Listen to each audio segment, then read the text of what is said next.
इतना जज्बा होना चाहिए कि चलिए एक बार एनसीईआरटी कर लेते हैं, उसके बाद में ये कर लेते हैं।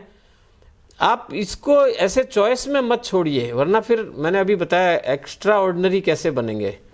अब एनसीईआरटी मान लिया कि लगभग सभी पढ़ रहे हैं, तो आपके पास क्या एक्स्ट्रा हुआ। आईएएस एग्जाम या सिविल सर्विस एग्जाम ऐसा है, हम उस जमाने में बोलते थे you must read what ever you can ले योर हैंड्स ऑन, जो हाथ लग जाए उसी को पढ़ डालो। मतलब इसका मतलब ये नहीं कि इंपॉर्टेंट छोड़ डालो, पर उसके अलावा एक्स्ट्रा जो भी हाथ लगे वो सब पढ़ना है। आप इतना ऐसे इसको एक अपना लेवल को फिक्स मत करिए कि मैं ओनली एनसीईआरटी पढ़ लूँगी। ये एग्ज़ाम बेटे ये दूसरे स्कूल एग्ज़ाम जैसा नहीं है, वरना फिर एंड में अपने को डिसअपॉइंटमेंट हाथ लगता है, निराशा हाथ लगती है कि मैंने तो एनसीईआरटी तो पूरी पढ़ ली थी। पढ़ना भी, दूसरी चीज़ें भी पढ़ना, न्यूज़पेपर से भी पढ़ना, क्या कोई भी कंसेप्ट हो, खाली ऐसा नहीं है एनसीईआरटी बुक्स के बाहर भी है। आपको अब तो गूगल से भी बहुत कुछ देखना चाहिए। गूगल करते हो या नहीं मुझे नहीं पता, आप कितना गूगल यूज करते हो? बहुत कम करती हूँ सर। बेटे ऐसे नहीं बैठेगा, आई एम सॉरी टू से। आपको गूगल जो है, आप अभी दुनिया की कोई कॉन्सेप्ट गूगल पे नहीं हो ऐसा नहीं है, और उसको ढूंढने के लिए आपको कोई वेबसाइट का एड्रेस नहीं चाहिए। आपको तो क्या ढूंढना है वो शब्द टाइप करिए, वो कुछ आएगा उसके, फिर उसमें से छांट लीजिए।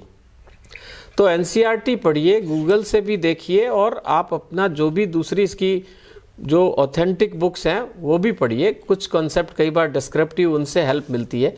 एनसीईआरटी तो एक अच्छा रिसोर्स है, बहुत अच्छा रिसोर्स है, पर अकेले उस पर लिमिट करेंगे तो आप अब ये कोई 36% या 40% ला के पास होना ये वाला एग्ज़ाम तो है नहीं। आपको तो दूसरे से ज़्यादा लाने हैं, अब उसके लिए दूसरा जो पढ़ रहा है उससे भी ज़्यादा पढ़ना है, ये एफर्ट होना चाहिए। आप तो इसमें लग जाओ। कितने घंटे पढ़ते हो? सर मैं रात में 3-4 घंटे काम रहता है, कभी कभी तो सारी रात पढ़ना पड़ता है, कभी दिन में टाइम मिलता है तो पढ़ लेते। दिन में समय नहीं मिलता आपको? दिन में समय नहीं मिलता?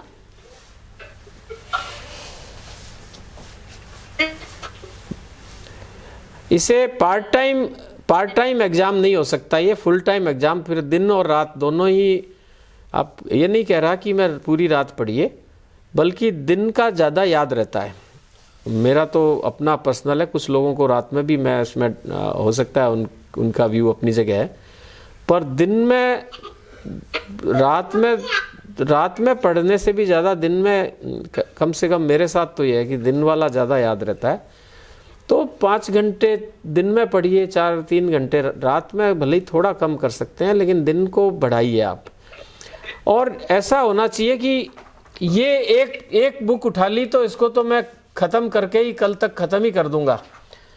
अंडरलाइन करके ज़रूर पढ़िएगा, ऐसे नहीं कि मैंने पढ़ तो ली। अंडरलाइन जो इम्पोर्टेंट कॉन्सेप्ट है उसको अंडरलाइन ज़रूर करके रखें, ताकि दोबारा सिर्फ वो अंडरलाइन के पॉइंट देखने से भी आपको वापस याद होता है।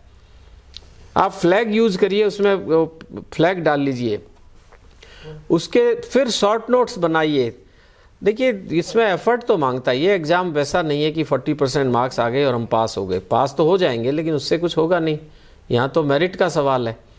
अब देखिए 100 टॉपर ही तो आईएएस में आते हैं, उसके बाद दूसरी सर्विसेज मिला के 1000-1200 लोग आते हैं।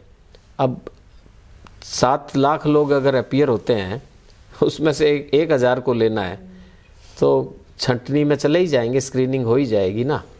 तो इसमें तो जितना ज़्यादा आप रिसोर्सेज को पढ़ सकते हैं वो ज़रूरी है। 8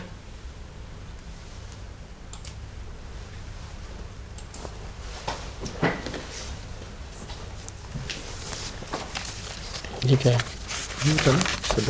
देख लिया क्या उन्होंने? हाँ देख लिया, कितने भी करके। जी समझ में आ गया बेटा?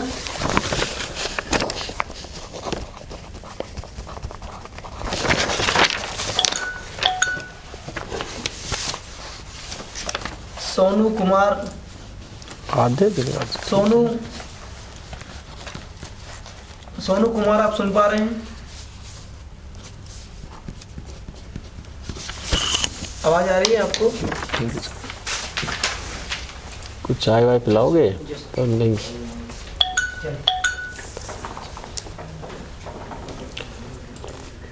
Ayodhya,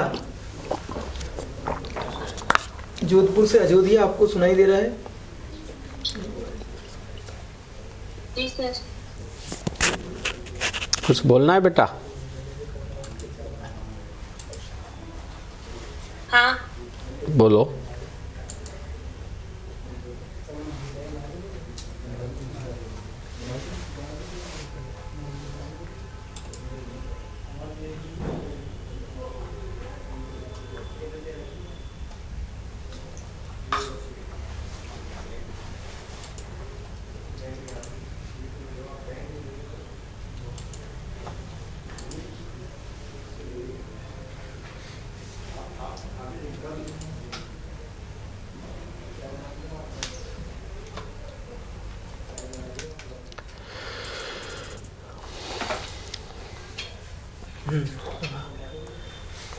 yes please.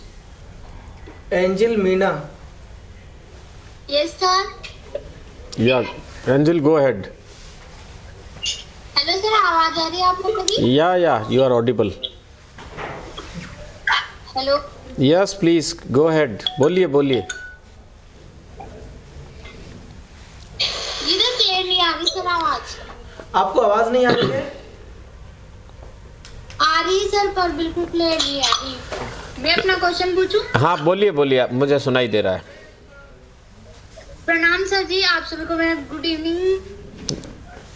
मेरा क्वेश्चन ये है सर कि हम घर पे रह भी स्टडी कर सकते हैं कि यहाँ पे बहुत ज्यादा डिस्टर्ब होता है? जैसे अपन टाइम टेबल बनाते हैं स्टडी का, यूपीएससी इंडिया का सबसे हाई लेवल ये एग्जाम माना जाता है, तो इसके लिए कंटिन्यू स्टडी करनी पड़ती है। जैसे हम 12 घंटे का टाइम टेबल भी बनाते हैं ना, तो 15 दिन तक तो उसको फॉलो कर लेते हैं, पर घर पे रह के स्टडी करते हैं ना तो डिस्टर्ब होता है, तो कैसे मेंटेन करें इसको?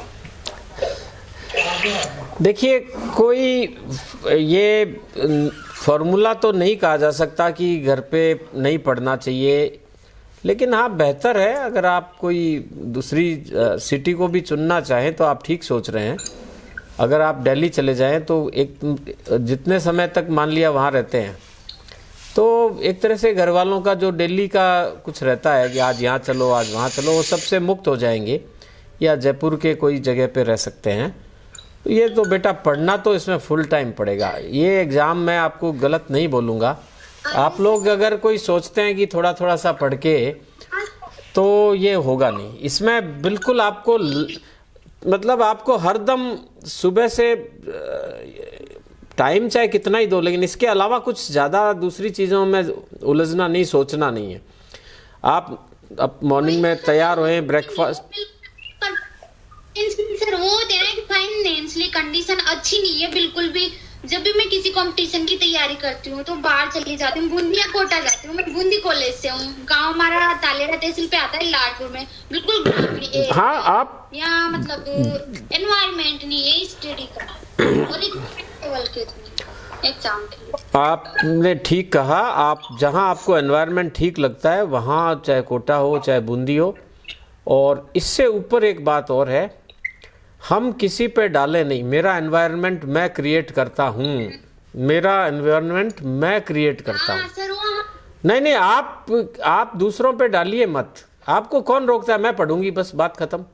मेरे को छोड़ दीजिए, मैं नहीं जाती।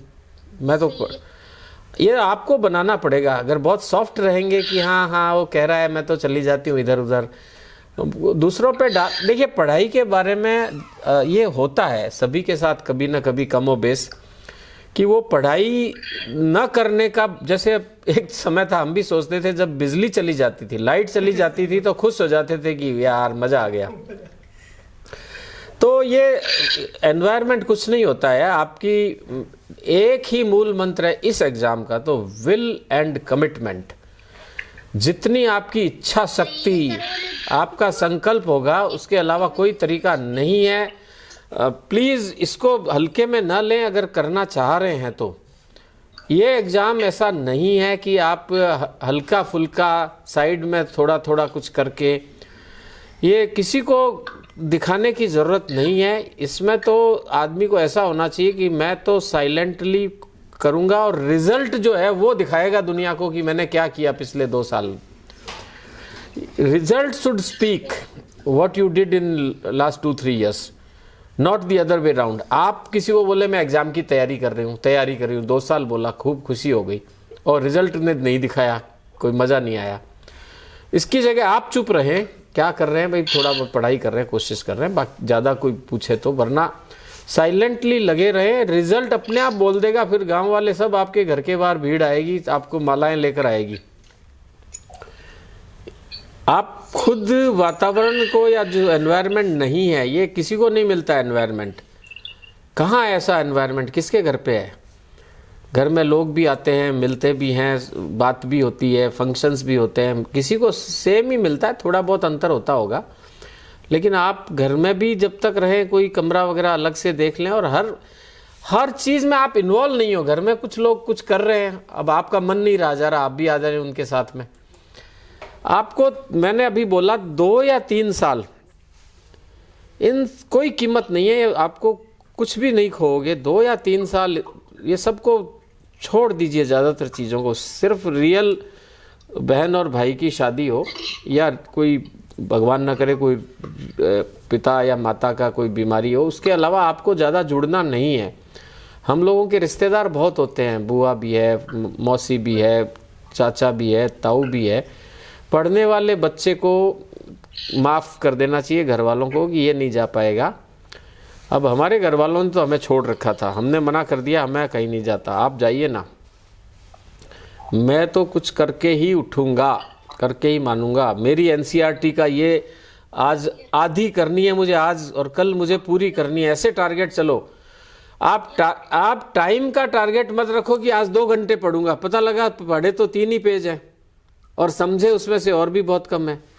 आप ये कहिए मैं तो आज और कल में एनसीईआरटी की ये पर्टिकुलर एक किताब पूरी कर दूंगा, विद अंडरलाइन, समझ के।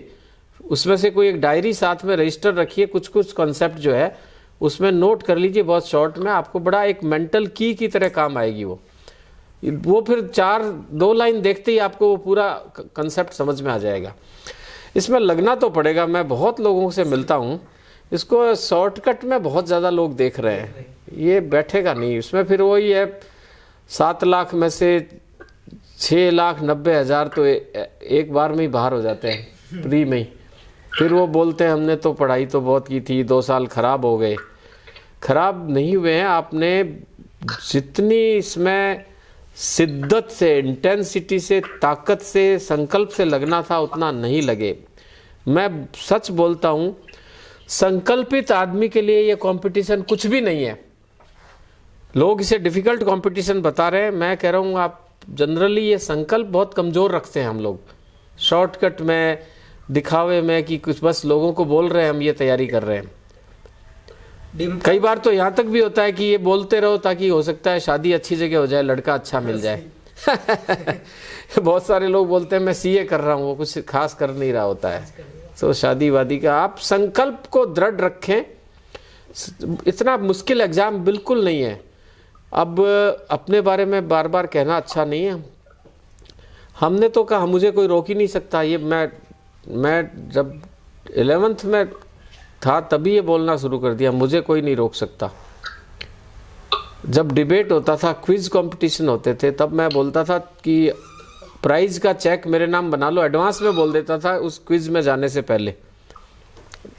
ऐसे writing competition, quiz competition, debate. हमारे एक प्रोफेसर थे शिवराम सिंह झांझड़िया, वो आज भी याद करते हैं इस बात को कि मैं पहले ही बोल देता था ये चेक मेरे नाम बना के तैयार रखो। कोई कंपटीशन नहीं है, संकल्प बहुत कमज़ोर है, बस कंपटीशन इतना डिफिकल्ट है ही नहीं। जी अयोध्या आप सुन रहे हैं बेटा? अयोध्या जोधपुर से, अयोध्या आपको आवाज आ रही है? धर्मराज मीणा, धर्मराज मीणा आपको आवाज आ रही है? धर्मराज मीणा आप बैठ के कर सकते हो, चेयर खींच लो।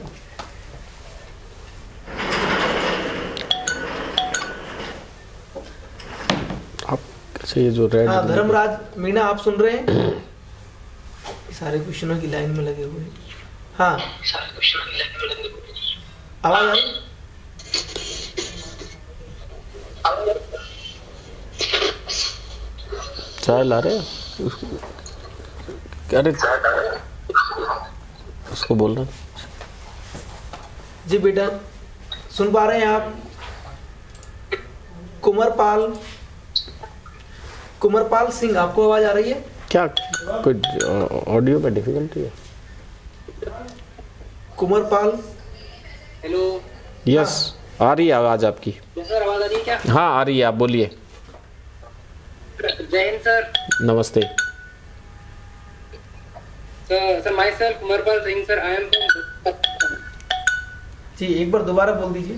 Sir, I have a question regarding interview sir. Yeah please go ahead.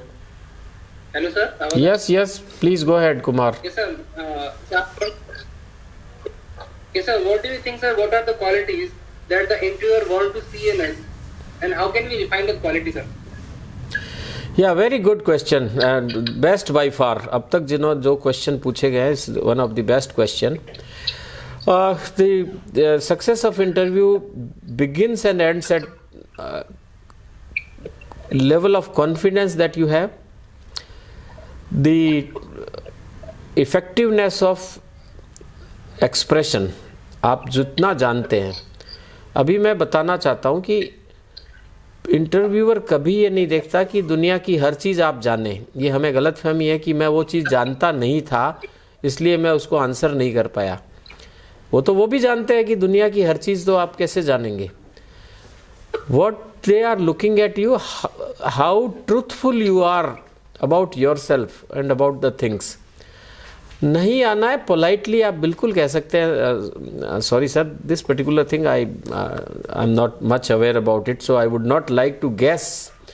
इसको बहुत अप्रिशिएट करेंगे। If I were to be an interviewer I would appreciate your honesty and truthfulness that sir I do not know much about this so I would not be wasting my time or anybody else's time. I would not be trying, I am not attempting to guess anything. Honest रहिए, modest रहिए और जो जानते हैं उसको अच्छे से बहुत लंबा भी नहीं होना चाहिए आपका एक्सप्रेशन और it should not be very brief and it should not be very long. लेकिन कभी भी गलत answer attempt polite no is good that I do not know, sorry sir I am not aware, I do not know about this। वो कोई भी वो कहेगा okay you don't know about this then tell me about that thing, कोई दूसरी चीज पूछ लेगा।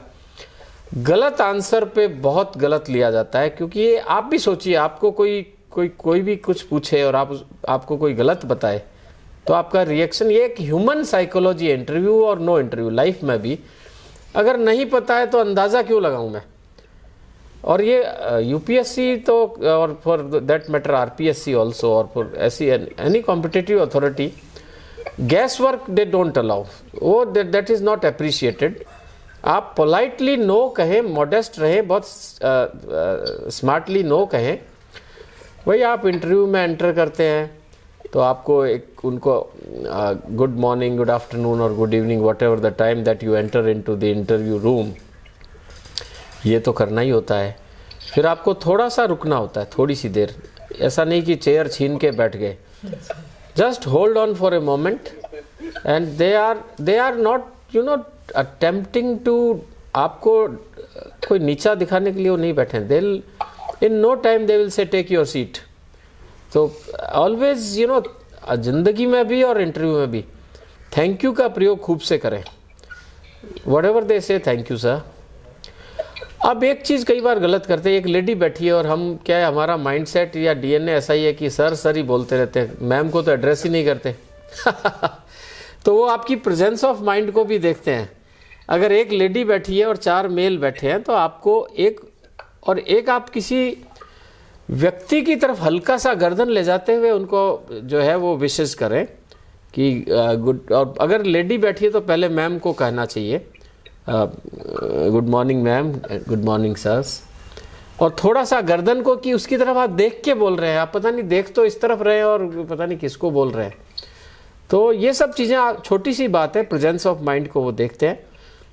चेयर को घसीट के नहीं लेना है, बड़ा धीरे से चेयर को लीजिए और कंफर्टेबली स्ट्रेट बैठिए, ज़्यादा हाथ वाथ ऐसे नहीं करके बैठना है, स्ट्रेट बैठिए और एक हल्का सा हैप्पी चेहरा रखिए। आप बहुत टेंस चेहरा में लेके मत बैठिए।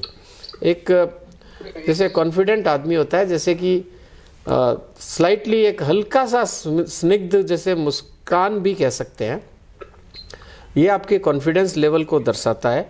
Confidence about not only what ever you know, about handling people also, कि आप 5 आदमी हैं, कोई दिक्कत नहीं है आपको। और जो एक क्वेश्चन को ध्यान से सुनिए, try to listen what one is asking. कभी कभी हम लोग पूरा सुने बिना ही उत्तर अटेम्प्ट कर देते हैं, और कभी कभी जब कोई चीज़ अगर आपको समझ में नहीं आई है किसी क्वेश्चन की, तो modestly sir may I request you kindly come again, I couldn't get you completely. तो इसमें भी कोई बुराई नहीं है। मतलब बेसिक बात यह कि आप प्लेजेंट और नेचुरल बने रहें। आप आर्टिफिशियल या अननेचुरल बनते ही दिक्कत शुरू हो जाती है। नेचुरल बने, नहीं समझ में आया तो दोबारा पूछ लीजिए, अंदाजे से आंसर अटेम्प्ट मत करिए, वो डिजास्टर हो जाता है। पूछ लीजिए और आंसर को बड़ा एक सधी हुई टोन में, कभी कभी वो आपको एक्साइट करने के लिए बिल्कुल दूसरा व्यू पॉइंट देते हैं।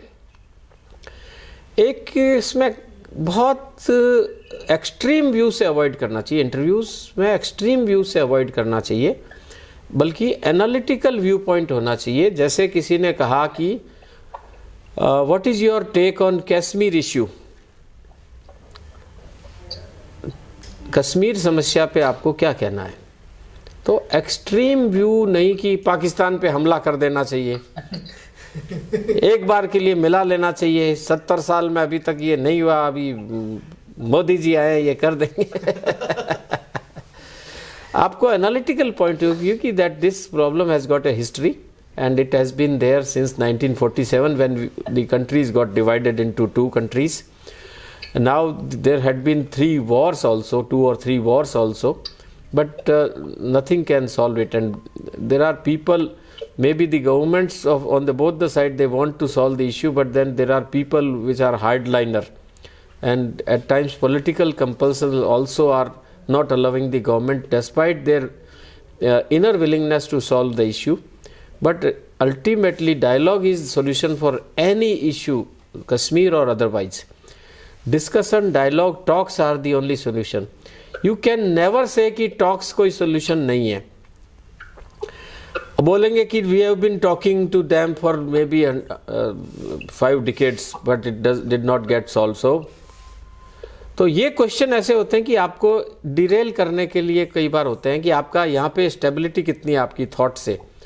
तो आपको ये well framed view, well rounded view होना ही चाहिए कि sir okay we have not been successful, but alternative to talk is going to be very disastrous for humanity. We can use diplomatic channels, we can increase our international clout, we can lobby for that, but ultimately talks with the one we are having an issue, ultimate तो वहीं से निकल के आएगा। तो आपको extreme view की हमला कर देना चाहिए, छीन लेना चाहिए या छोड़ देना चाहिए, या तो ये अल्टीमेटली चीज़ें एक मिडिल पाथ से या एक एनालिटिकल व्यू से ही हैंडल होती है। और आपके टोन एंड टोनैलिटी, आपका पर्सनल व्यू पॉइंट कुछ भी हो, एक senior, suppose you are going to be a senior officer in the government, so वो चेक करना चाहते हैं कि आपकी बैलेंस थॉट प्रोसेस है या नहीं, आपके कोई एनालिटिकल व्यू है कि नहीं, खाली वन लाइनर यस और नो। शुड वी शूट, अब वो बोलेंगे कि should we shoot all the extremists, सभी आतंकवादियों को क्या गोली मार दें, यस सर, ये नहीं कहना है अपने को। कई बार बहुत सारे लोग देखते कि इंटरव्यूअर पूछ रहा है, वो बोलेगा in my opinion everybody we must kill all the extremist, we must allow army to kill all of them. तो ये कई बार आपको चेक करने के लिए होता है। अगर इतना आसान होता तो किल कर ही चुके होते ना, अभी तक सॉल्व ही हो जाती ना प्रॉब्लम। तो आपको बैलेंस्ड व्यू, एक्सट्रीम व्यू से बचना है और क्वेश्चन को सुनते हुए एक मिडिल पाथ लेना है, एकदम एक्सट्रीम व्यू नहीं लेना, क्योंकि प्रॉब्लम्स परसिस्ट कर रही है। इसका मतलब क्या, गवर्नमेंट में इतने आईएएस ऑफिसर है, भारत सरकार के सेक्रेटरीज है, क्या उनको वो व्यू नहीं पता था? क्या यूपीएससी इंटरव्यूअर को ही पता है क्या वो व्यू? क्या देश के रक्षा मंत्री को नहीं पता, आर्मी को नहीं पता? सबको पता है। अगर वो अगर फिजिबल होता तो ये कई बार एकेडमिक व्यू रखते हैं, उनका भी पता है, वो भी ये टेस्ट करने के लिए रखते हैं।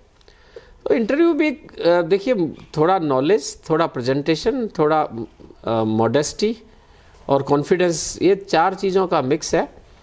इसमें भी देखिए मॉक इंटरव्यू बहुत हेल्प करते हैं ऑनेस्टली, क्योंकि आपने जीवन में अभी फॉर्मल इंटरव्यू पता नहीं किस लेवल के कितने दिए नहीं दिए। तो ये भी एक नॉलेज के साथ ये एक आर्ट भी है। तो मॉक इंटरव्यू का कोई ना कोई ज्वाइन करना चाहिए। जितना आप लोगों से पब्लिक प्लेटफॉर्म पे बात करेंगे that will be helpful. Mock interview Delhi वगैरह में, जयपुर में भी शायद आजकल होते हैं, तो मॉक इंटरव्यू काफ़ी हेल्प करते हैं। आपको एक एनवायरनमेंट क्रिएट होता है कि इंटरव्यू रूम ऑलमोस्ट ऐसा होता है, तो उसमें कैसे एंट्री किया वो आपको इवेल्युएट करके बताएंगे कि आपने कहाँ कहाँ कमी रखी। तो कंटिन्यूअस अगर आप मॉक इंटरव्यू वगैरह भी देते हैं तो that will be great.